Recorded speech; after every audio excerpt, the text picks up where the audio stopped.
Friends, pronoun के कुछ questions लेके हम आ गए हैं। Let's see how to solve them. पिछले क्लास में मैंने आपको बोला था रिफ्लेक्सिव प्रोनाउन क्या है, रिफ्लेक्सिव प्रोनाउन कहाँ पे ऐड होता है। ट्रांजिटिव वर्ब के बाद एक रिफ्लेक्सिव प्रोनाउन ऐड होता है और इस सेंटेंस में देखते हैं कि ट्रांजिटिव वर्ब पहले कहाँ है। The minister acquitted very easily from court last month. मैंने आपको बोला था कि एक्विटेड एक ट्रांजिटिव वर्ब है जिसके बाद एक ऑब्जेक्ट का होना जरूरी है। उसके बाद देखिए आ गया है वेरी। वेरी मतलब यह है एडवर्ब, तो इसके पहले आना चाहिए था नाउन या प्रोनाउन। तो यहाँ पे क्या कर सकते हैं, द मिनिस्टर एक्विटेड हिमसेल्फ। ये एक रिफ्लेक्सिव प्रोनाउन है जहां पे the receiving person is the subject itself. ठीक है, अब दो मिनिस्टर है, मिनिस्टर तो लड़की भी हो सकती है लड़का भी हो सकती है, तो मैंने क्यों हिमसेल्फ लिखा। When the gender of the subject is not mentioned then I add the masculine gender। ठीक है, उसके बाद देखो next sentence, they availed of the discount। availed भी एक ऐसा वर्ब है जिसके बाद एक रिफ्लेक्सिव प्रोनाउन का होना जरूरी है। ठीक है, तो यहाँ पे क्या होना चाहिए था, they है तो they फैमिली का ही होगा reflexive pronoun themselves। they availed themselves of the discount। उसके बाद next sentence, she absented from the college last week। absented verb भी एक ट्रांजिटिव वर्ब है, उसके बाद क्या होना चाहिए, she absented herself। उसने खुद को एब्सेंट किया from the college last week। Next sentence, she prides on her beauty but I never appreciate this attitude of hers even in the least। यहाँ पे prides वर्ब है, prides कौन सा verb है, ये ट्रांजिटिव वर्ब है, तो यहाँ पे क्या होना चाहिए था, she prides herself on her beauty but I never appreciate this beauty of attitude of hers, sorry, even in the least। okay, so A part गलत था, she prides herself होता, लेकिन यहाँ पे देखो prides के बाद दिया गया है एक preposition, और एक वर्ब के बाद अगर एक preposition है तो ऑब्जेक्ट इज मिसिंग, और ट्रांजिटिव वर्ब के बाद ऑब्जेक्ट का होना बहुत ज्यादा जरूरी है। when no other object is mentioned it's safe to add the reflexive pronoun। उसके बाद next question, I want you to know why you absented from the class last day while you had a very important lecture to attend। Similarly, absented के बाद होना चाहिए था I want you to know why you का ही family का बैठेगा reflexive pronoun, so you absented yourself। यहाँ पे होना चाहिए yourself या फिर yourselves। यहाँ पे यू का बेसिकली सब्जेक्ट और ऑब्जेक्ट सेम है, ठीक है, और सबसे बड़ी बात है यू सब्जेक्ट मतलब सिंगुलर में भी यू और प्लूरल में भी यू, तो योरसेल्फ भी लिख सकते थे या फिर योरसेल्व्स भी लिख सकते थे, लेकिन एब्सेंटेड के बाद डायरेक्ट एक प्रीपोजिशन नहीं आएगा, बीच में एक सब्जेक्ट या ऑब्जेक्ट का आना जरूरी है। उसके बाद next question, I have availed of all the opportunities that have come my way and this is one of the reasons why I am so rich and content today. Okay, so then I can see this word availed. यहाँ पे क्या होना चाहिए था, availed my self, क्योंकि देखो आई है subject, तो डेफिनेटली जब सब्जेक्ट खुद रिसीवर है तो क्या होना चाहिए, उसी फैमिली का रिफ्लेक्सिव प्रोनाउन को ऐड करेंगे। ठीक है, Now we will move on to the next part, indefinite pronouns, जहाँ पे प्रोनाउन को डिफाइन नहीं कर सकते, जैसे कि he, she, it, ये डेफिनेट प्रोनाउंस थे क्योंकि यहाँ पे मैस्कुलिन जेंडर था, फेमिनिन जेंडर था या न्यूट्रल जेंडर था, मुझे पता था, लेकिन यहाँ पे है someone, कोई एक, anyone, everyone, no one। यहाँ पे समझ में नहीं आता है कि ये क्या है, किसके बारे में बात की जा रही है, कोई लड़का कोई लड़की, नहीं समझ में आता है, तो इसे बोलते हैं इनडेफिनिट प्रोनाउंस, और नो वन ये साथ में होगा। ठीक है, अब देखो equal to somebody, anybody, everybody, nobody, one भी लिख सकते हैं बडी भी लिख सकते हैं, दोनों का मीनिंग सेम है, समवन और समबडी आर सेम। अभी इसका देखते हैं फंक्शन क्या है। This is third person living being, third person singular number,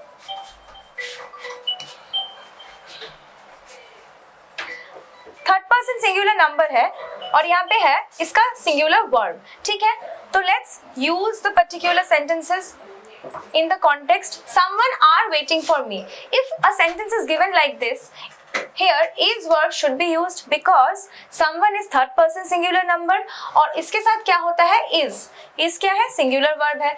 similarly everyone want to succeed in life, everyone मतलब third person singular, want क्या है, plural verb हो जा रहा है। मैंने क्या बोला था, singular noun के साथ singular verb, singular pronoun के साथ singular verb, तो singular verb मतलब जब verb अकेला है तो उसके पास एक s होना चाहिए, है ना, तो इसीलिए everyone wants to succeed in life।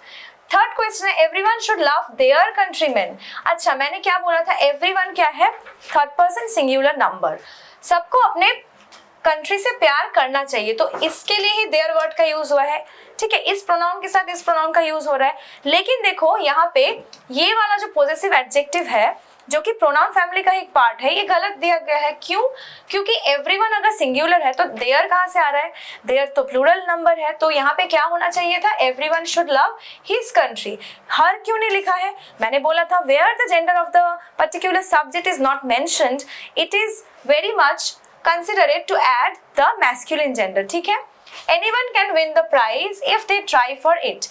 Anyone can win the prize. यहाँ तक तो ठीक है। If they क्यों होगा? यहाँ पे होना चाहिए if ही, फिर है try, tries भी नहीं होगा क्योंकि सिंगुलर है, तो यहाँ पे वर्ब के पास s या फिर es होना चाहिए था, ठीक है। सिंगुलर है तो बेचारा उसको एक s दे दो या फिर es दे दो, इसी तरह से सिंगुलर वर्ब का पहचान है, ठीक है, जो कि नाउन के लिए उल्टा है। नाउन में अगर s होता है तो वो प्लूरल नाउन होता है, ठीक है। Okay, then next question, if anybody help me I shall be thankful to them.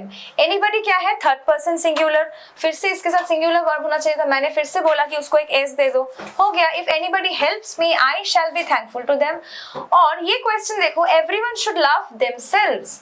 Everyone है third person singular number, should है, ठीक है, शुड एक मॉडल है, लव है, शुड के बाद मॉडल वर्ब, अच्छा शुड ये मॉडल वर्ब है, उसके बाद क्या है? Main verb. मेन वर्ब क्या होता है? V1, तो ठीक है, इस फॉर्म तक तो ठीक है। लेकिन देमसेल्व्स, यहाँ पे देमसेल्व्स मतलब तो एक प्लूरल नंबर हो जा रहा है। एवरीवन शुड लव क्या होना चाहिए था? हिमसेल्फ। कौन सा रिफ्लेक्सिव प्रोनाउन होना चाहिए? हिमसेल्फ, बिकॉज ये सिंगुलर है और सब्जेक्ट मेंशन नहीं है। सब्जेक्ट का क्या मेंशन नहीं है? जेंडर मेंशन नहीं है, तो हम मैस्कुलिन जेंडर को कंसिडर करेंगे। Okay, now moving on to the next particular part. Okay, so basically यहाँ पे somebody की जगह पे लिखा हुआ है something, something, anything, everything, nothing. ये भी थर्ड पर्सन सिंगुलर नंबर है। उसके किसके साथ यूज होता है? नॉन लिविंग थिंग्स के साथ। नॉन लिविंग थिंग्स के साथ यूज होता है। देखो यहाँ पे थिंग लिखा हुआ है, तो बहुत ही जाहिर सी बात है कि चीजों के लिए यूज हो रही है। इतने देर से हम इंसान की बात कर रहे थे, कोई मेरे लिए वेट कर रहा है। अगर मैं यहाँ पे लिखूँ suppose something is wrong with me, तो I am talking about a thing, not a person. Something is wrong with me. So something is third person singular number, is क्या है? सिंगुलर वर्ब है, तो इसके साथ ये सही है, ठीक है। सिंगुलर है, सिंगुलर वर्ब, सिंगुलर प्रोनाउंस क्या क्या यूज होगा इसके साथ? अच्छा, सिंगुलर प्रोनाउंस क्या क्या यूज होगा? देखो, it, its, itself. Why it? इसके पहले तो हिम देखा था, क्योंकि ये कोई चीज है, ये कोई इंसान थोड़ी है, तो इसीलिए यहाँ पे इट, इट्स, इटसेल्फ का यूज होता है, ठीक है। अभी इनको सॉल्व करेंगे। Nothing are impossible in this world, nothing के साथ क्या होना चाहिए? इज, ठीक है। Something are missing from this room, something is. Everything has his own beauty, everything है भाई, उसके साथ हैज तो ठीक है, लेकिन हिज क्यों लगेगा? इसके साथ क्या होना चाहिए था? मैंने क्या बोला था? Pronoun its, its own beauty. Everything should be kept in their order, their तो नहीं होना चाहिए, everything should be kept in its order, है ना, क्योंकि ये है सिंगुलर, तो सिंगुलर प्रोनाउन मतलब वही प्रोनाउन यूज होना चाहिए, ठीक है। सिंगुलर भी है, और एक चीज क्या है? इट्स है। इट्स मतलब क्या है? न्यूटर जेंडर है, तो क्या नॉन लिविंग थिंग्स के लिए यूज होता है। उसके बाद देखो next indefinite pronoun, one, one, one's, oneself. One subject है तो वन, ऑब्जेक्ट में भी वन, पॉजिटिव एडजेक्टिव में one's, one apostrophe S, one's country, ऐसे बोल सकते हैं। क्या हो रहा है? इसके बाद एक नाउन का होना जरूरी है। और लास्ट में reflexive pronoun oneself, where the receiver of the action is the subject itself. Okay?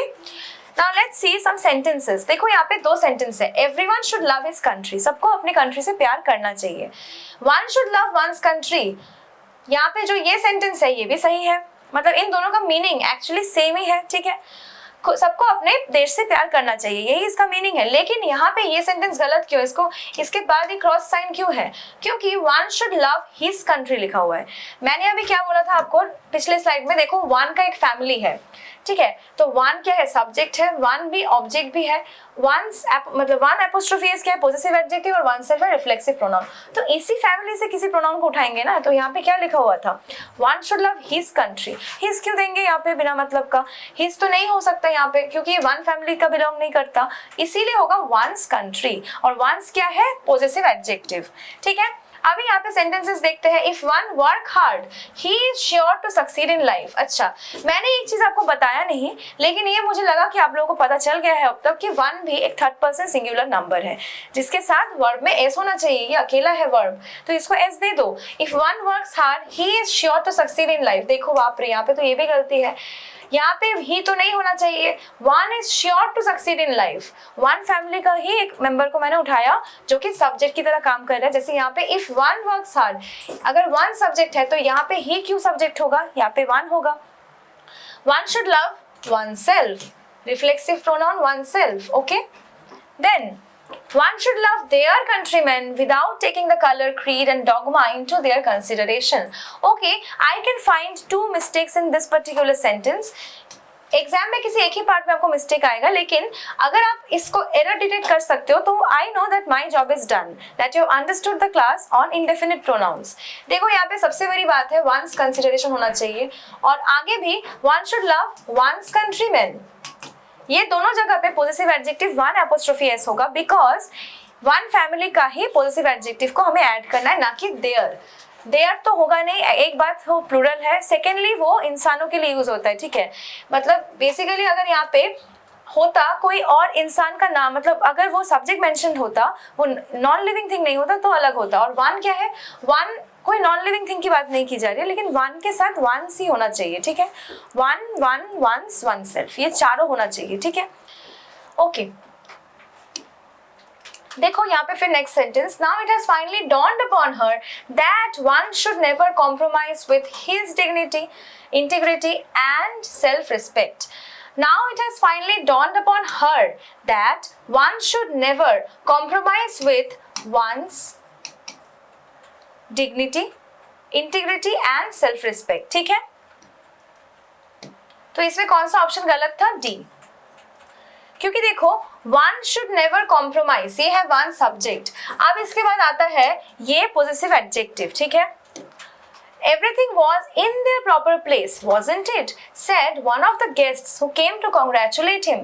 Everything was in its proper place. Everything है, थिंग के लिए इट्स होगा, ठीक है। तो ये कौन से पार्ट में था, बी में एरर था, ठीक है। उसके बाद देखते हैं रिलेटिव प्रोनाउन। रिलेटिव प्रोनाउन हम नेक्स्ट क्लास में कंटिन्यू करेंगे। फिलहाल हम इनके टाइप्स देख लेते हैं और इसका मीनिंग देख लेते हैं कि क्यों रिलेटिव प्रोनाउन है, क्या है चीज। रिलेटिव्स मतलब जो लोग हमसे रिलेटेड है, ठीक है। भले ही कोई काम में ना आए कभी कभी, लेकिन हाँ रिलेटिव्स तो है ना। कुछ होता है तो हाँ नाम के वास्ते आ भी जाते हैं, कभी बार काम के होते कितना नहीं पता, लेकिन हाँ नाम के रिलेटिव्स है, ठीक है। एनीवेज, बट प्रोनाउन में जो रिलेटिव प्रोनाउन है वो क्या करेगा, रिलेट करेगा, एक सब्जेक्ट को रिलेट करेगा, ठीक है ना। यहाँ पे कौन कौन सा रिलेटिव प्रोनाउन हमको पढ़ना है, हु, विच, व्हाट और दैट।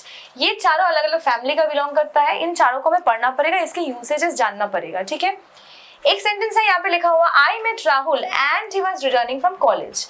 मैं सेंटेंस को यहाँ खत्म करके ऐसे भी लिख सकती थी कि I met Rahul dot full stop he was returning from college, लेकिन एंड एक कंजंक्शन की तरह काम हुआ है। उसकी जगह पे मैं अगर ऐसे लिखूं कि I met Rahul who was returning from college, मैं राहुल से मिला जो कॉलेज से रिटर्न कर रहा था, तो ये जो वर्ड है मतलब हु, ये क्या कर रहा है, राहुल को रिलेट कर रहा है, ठीक है ना। तो ये एक रिलेटिव प्रोनाउन है जो रिलेट करने में हेल्प कर रहा है एक सेंटेंस में। तो जब मैंने इस सेंटेंस को इस तरह रिलेट किया, मतलब रिराइट किया, तो ये वाला जो सेंटेंस है ज्यादा प्रॉपर लग रहा है सुनने में। And here I am using the particular word who which is acting as a relative pronoun. Okay, तो I met Rahul who was returning from college. अब हु का जो डिफरेंट यूजेस है, who, which, what, that, हम next class में पढ़ेंगे। Thank you for your time and please like this video, share it with your friends and subscribe to the channel.